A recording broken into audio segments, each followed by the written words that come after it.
Hi everyone, I am Teacher Michelle and welcome to another episode of Unang Math.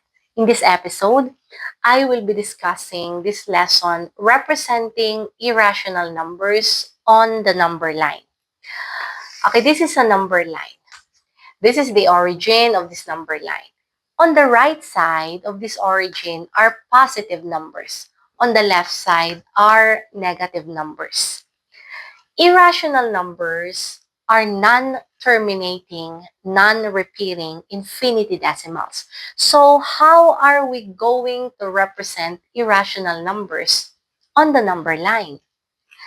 Okay, irrational numbers can be represented on the number line using the length of the hypotenuse of a right triangle.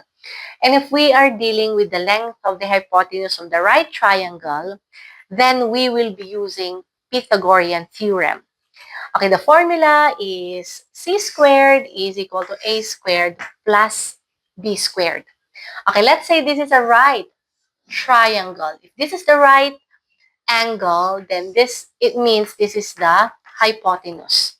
Okay, we are looking for c and not for c squared. So this is equal to positive negative square root of a squared plus b squared. Okay, take note. We're dealing with length of the hypotenuse. So it means we are trying to find the positive square root of a squared plus b squared. Okay, example. If this line is the hypotenuse of this right triangle and each grid length is 1 unit, let's find the length of this hypotenuse. So this is now equal to C is equal to, this side is 1 unit. So square root of 1 squared plus this side is 2 units. So this is plus 2 squared. 1 plus 4, then that's going to be 5. So this is square root of 5. So it means the hypotenuse here is square root of 5. Okay, now, we will draw or create a circle. And that circle's center is this point. Okay, so our circle would look like this. This is the center. So if this is the center of this circle, then from this point to this point, it's a radius. Here to here, it's also radius. Radius, radius, this is also radius. And they are equal in length. So if this is square root of 5, then it means this is also square root of 5, or the length is also square root of 5. Length is also square root of 5. Okay, this is a number line. This is the origin. So on the right side are positive numbers. So this is positive square root of 5. On the left side are negative numbers. So this is negative square root of 5. Okay, that's why this point is positive square root of 5. So it means this point is negative square root of 5. So in this illustration or in this figure, we represented irrational number on the number line.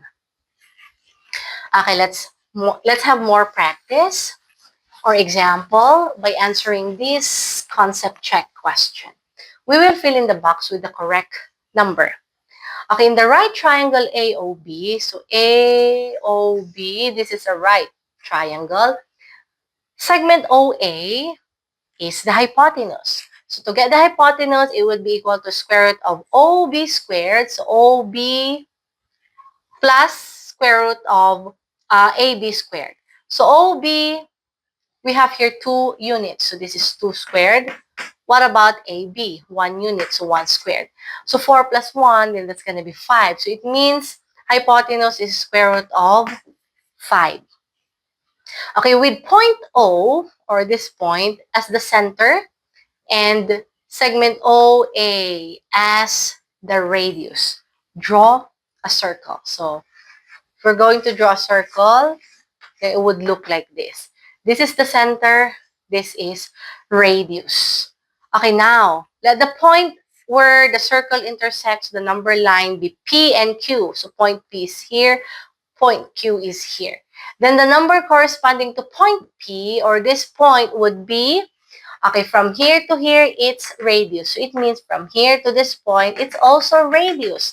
And our radius measures square root of 5. So it means this is also square root of 5, or the length is also square root of 5. Another, from this point to this point, we have another radius. So the length is also square root of 5. But since this is a number line and this side is on the right side of 0, so this is positive square root of 5. So it means this point P represents positive square root of 5. What about point Q? It's on the left side of 0. So it's negative square root of 5. So point Q is negative square root of 5. Okay, now let's answer this simple question. As shown in the figure, a number line, this one, and right triangle, ABC, are drawn on grid paper where each square has side length 1. Okay, point P and Q, this is point P, this is point Q, are marked on the number line so that segment AC, AP, and AQ are equal in length. So segment AC, AP, AQ are equal in length. So we will find the number corresponding to each of the points P and Q. So P and Q. What would be this number that corresponds to this point?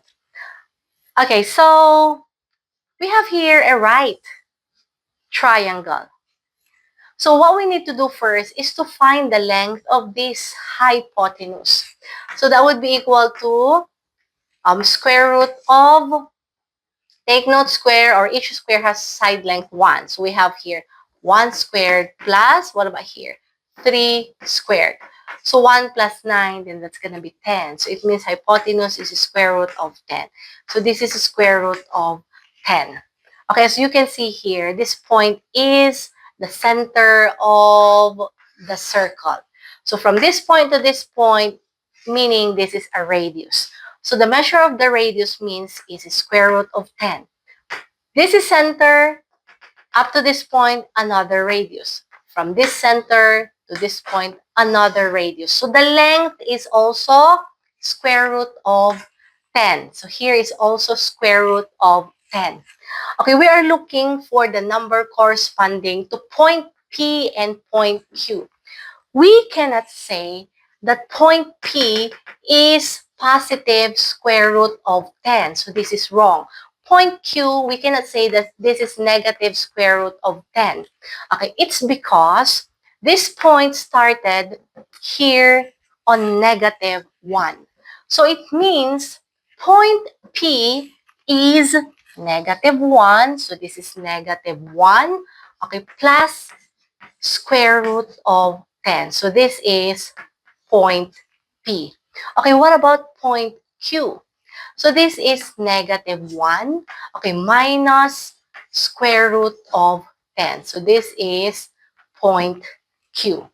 So find the number corresponding to each of points P and Q. Point P is negative 1 plus square root of 10. Point Q is negative 1 minus square root of 10.